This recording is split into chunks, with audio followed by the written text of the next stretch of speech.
Hi, this is Grace with LCTV 66. I'm standing in Conestoga Elementary School Garden, and I'm with two lovely ladies. They're going to give us their name. I'm Hannah Thomas. And Beth Horst. And if you guys don't mind, can you just let her know what it's in this garden, each bed's what's about, and each grade level what they planted. And I'm going to start with you. Well, first of all, kindergarten, this year we found a book called Planting a Rainbow, and in the fall they planted bulbs in a rainbow, all the different colors and different varieties of bulbs, so that helped them learn about bulbs. And then in the spring we planted annuals and perennials in a rainbow, also to help them learn about the different types of flowers there are.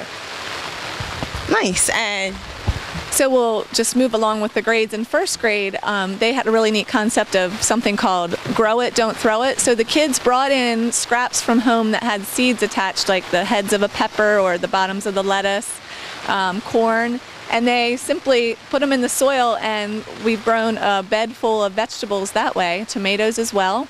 And they also planted pumpkins.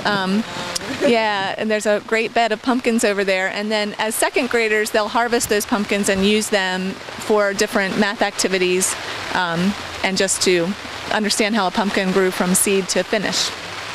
And all of this started from just a little seed, correct? Most of it. Most of it. Well, it's looking good. It looks beautiful.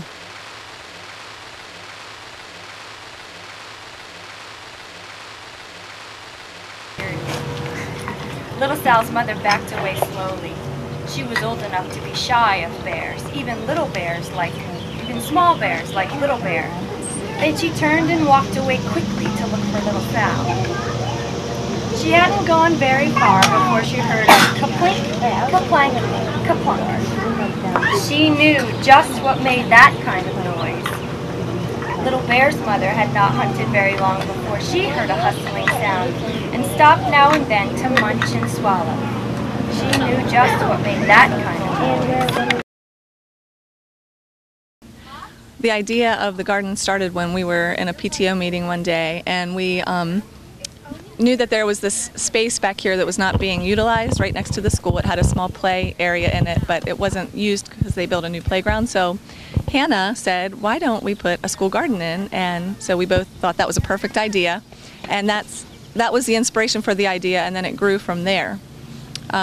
So we started kind of gathering ideas and thoughts and met with our principal, and he gave us the green light. He said, go ahead, as long as you are in this for the long haul, you can do whatever you want, basically. So we started putting together a proposal, and we met with the PTO, and that's how we got started.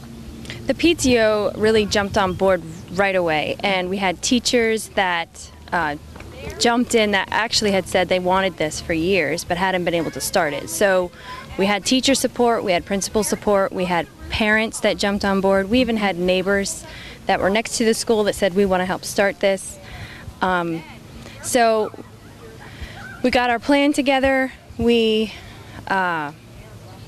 The biggest thing we had to do was form a committee, and we needed people to help write grants. We needed people to help with fundraising, and then the physical aspect of the garden was, of course, a big part of it. And what we found, and this is probably the greatest part of the whole story, is that as we talked and networked with people, so many different groups and organizations kind of jumped on board to help get the garden up and running. So, for instance, the raised bed boxes were made by the high school technology teacher and his students, and he also had middle school students involved, which is a perfect connection.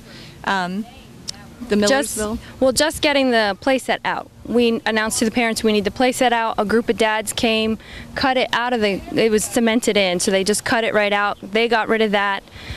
We had parents take apart the fence and get rid of the old fence, repaint it. We had a dad who's a landscaper who had a connection to get us a new chain link. He also built our arbor. He designed our boxes for us, and then we gave the design to the technology teacher.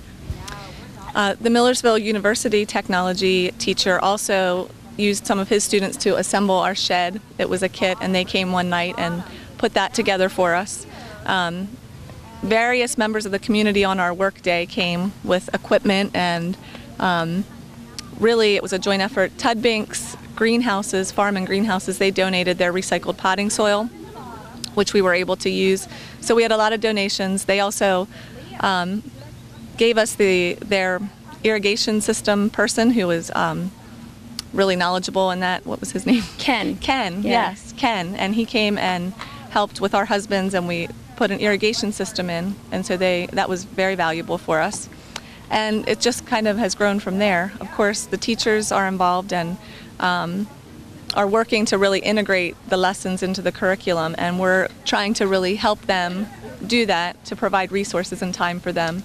And over the summer, parents and their kids come and tend the garden each week, so they can enjoy what's happening in here and also harvest some of the produce.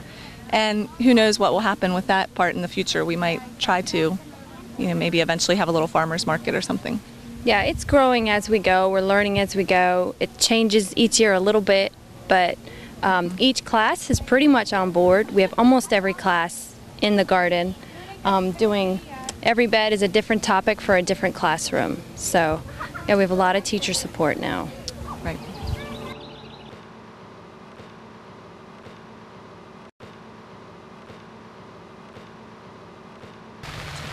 Well, I think Beth is going to talk about second grade then. Yes. Okay, so second grade planted potatoes, and that was a really great experience for them, because most kids don't realize that potatoes actually are grown in the ground when you harvest them.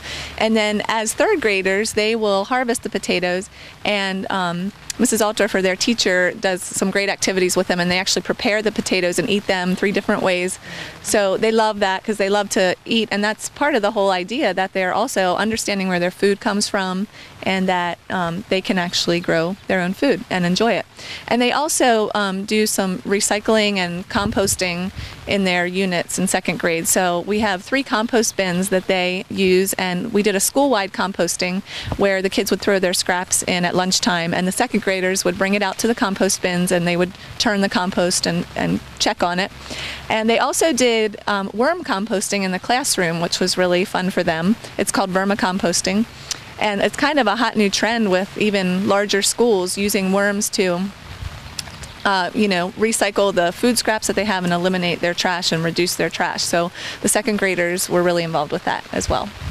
And that's really neat that you guys have all of this going on. Like you said, showing kids how food's grown from the ground and then eat their own food that they basically help plant grow. It's really a neat thing. And what about you, Hannah? The rest of the other grades level? Well, third grade, they will collaborate with the sixth grade, and they'll work together and plant a vegetable, well, no, not a vegetable, a salad bed. They'll plant a salad bed, and they'll harvest that in the spring and have a salad party. Wow. And yes, and then they'll also plant again in the middle or late summer, so that they have another crop for the fall, and they'll harvest that, and hopefully this year we'll be doing sauerkraut and things like that. That's really neat. Yeah, and they will also, like she said, they will eat, the third grade will prepare and harvest the potatoes that the second grade planted. So they'll follow that from second to third grade, and they'll follow that crop. And then I'll just go on to fifth grade, if that makes sense. Fourth grade, Fourth grade does a Native American unit, and so they learned about planting the Three Sisters Garden, which is a way of companion planting where you grow corn and beans and squash. And recording. Here we are at the Conestoga Elementary Discovery Garden. Today we're having story time and tea, so how about we just open the gate and take a look.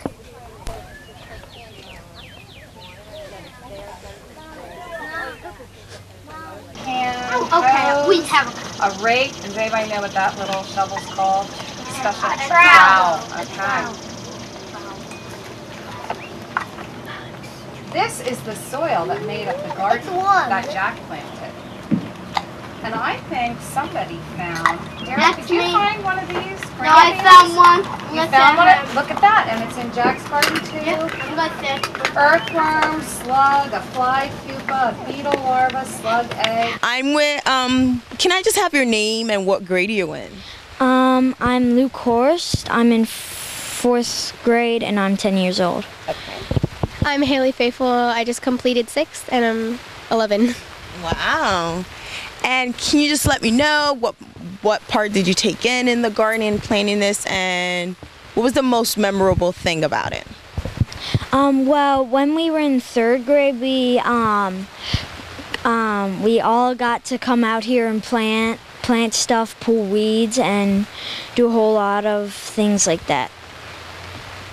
Well, I wasn't here much with the garden, but I remember planting carrots and beans with the 3rd graders, and I think it's great that we can learn how to grow a garden so we can just be able to know how this stuff grows, and it's great to see it growing big and all the different stuff we can grow, and I think that's great. I know, and the best part is at the end you guys get to eat this food. Are you excited about that? Yeah.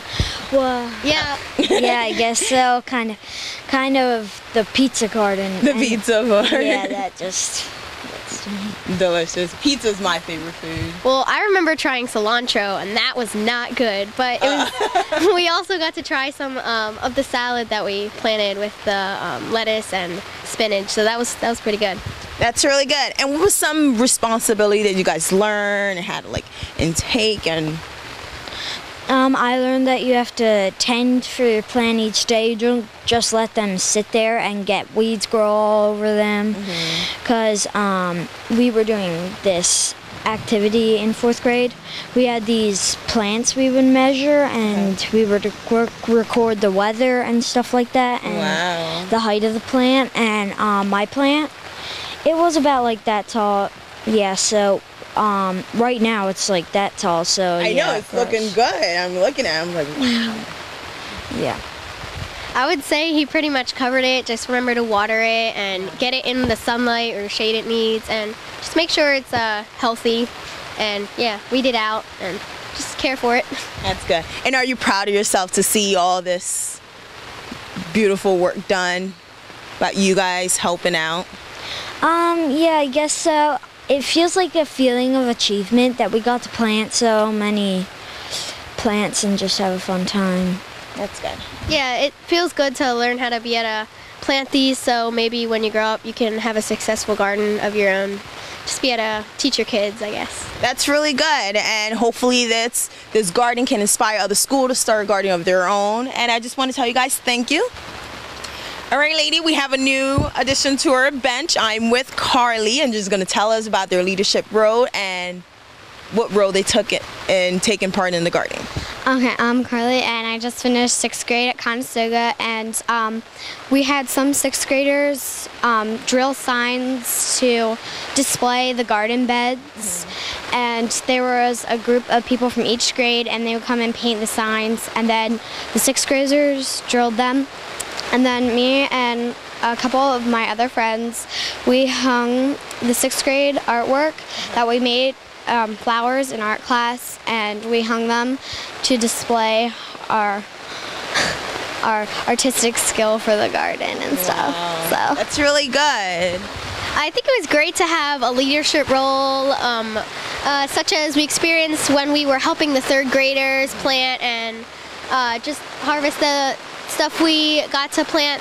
And I think that's great to just help them just kind of feel leadership in ourselves. We also got to serve some of the salad in the beds, and so I think that was nice to have a leadership role for our garden. That's really good. Yeah. That's great, lady, and I'm really proud of you guys and what you're doing, you know. And thank you.